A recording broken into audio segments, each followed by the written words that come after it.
नमस्कार, मैं हूं माही सिंह और आप देख रहे हैं नेक्स्ट 9 न्यूज। आज लोकसभा चुनाव का जैसे जैसे मतगणना करीब आ रहा है ऐसे में पार्टियों में हलचल भी देखने को मिल रही है। लेकिन वहीं अगर आप बात कर लीजिए अहम सीट नगीना सीट की, तो कहीं ना कहीं चंद्रशेखर आजाद इस सीट पर आगे जाते हुए दिखाई दे रहे हैं। 90,000 से ज्यादा वोटों से वो आगे चल रहे हैं। ऐसे में माना यही जा रहा है कि सेकंड नंबर पर ओम कुमार है और वहीं तीसरे नंबर पे बात कर लिया जाए तो मनोज कुमार कहीं ना कहीं मैदान में आगे चलते हुए तीसरे नंबर पर दिखाई दे रहे हैं। अगर सुरेंद्र पाल सिंह की बात करें जो बीएसपी से प्रत्याशी हैं, कहीं ना कहीं वो चौथे नंबर पर चलते हुए दिखाई दे रहे हैं। लेकिन माना यही जा रहा है कि नगीना सीट पर चंद्रशेखर आजाद की जो जीत है वो तय मानी जा सकती है। अब केवल आधिकारिक बयान आने की देरी है। चंद्रशेखर आजाद कहीं ना कहीं फिर से नगीना सीट पर परचम लहराते हुए नजर आएंगे। लेकिन वही अगर बात कर लिया जाए नगीना सीट पे अखिलेश यादव की, तो कहीं ना कहीं आज अखिलेश यादव को इस बात का पछतावा जरूर हो रहा होगा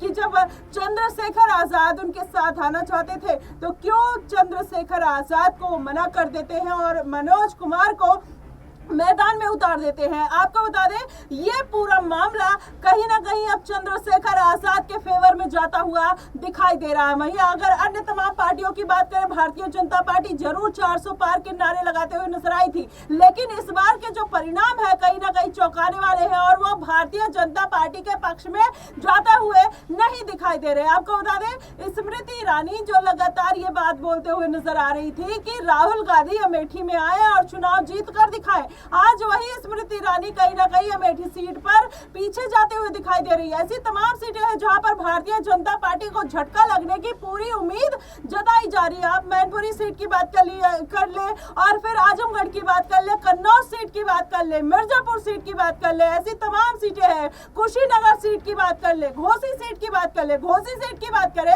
ओपी राजभर के बेटे अरविंद राजभर मैदान में है, लेकिन कहीं ना कहीं वहां पर सपा प्रत्याशी राजीव राय मैदान में है और वो आगे चल रहे हैं 15,000 वोटों से। तो ऐसे में कहीं ना कहीं जो भारतीय जनता पार्टी की राह है 400 पार की, वो मुश्किल दिखाई दे रही है। लेकिन इस बार अगर किसी ने छक्का मारा है तो वो है चंद्रशेखर आजाद। नगीना सीट में पहली बार मैदान में उतरते हैं और कहीं ना कहीं अब इस बार उनकी जीत भी तय मानी जा रही है। आपको बता दें मायावती के पक्ष चिन्हों पर चलते हैं, संविधान की बात करते हैं, दलितों के लिए आवाज उठाते हैं खासकर और सभी वर्गों के लिए आवाज उठाते हुए नजर आते हैं। मायावती ने भी पहली बार अपना चुनाव नगीना सीट से ही लड़ा था और उन्होंने अपनी राजनीति की जो शुरुआत है वो कहीं ना कहीं नगीना सीट से की थी।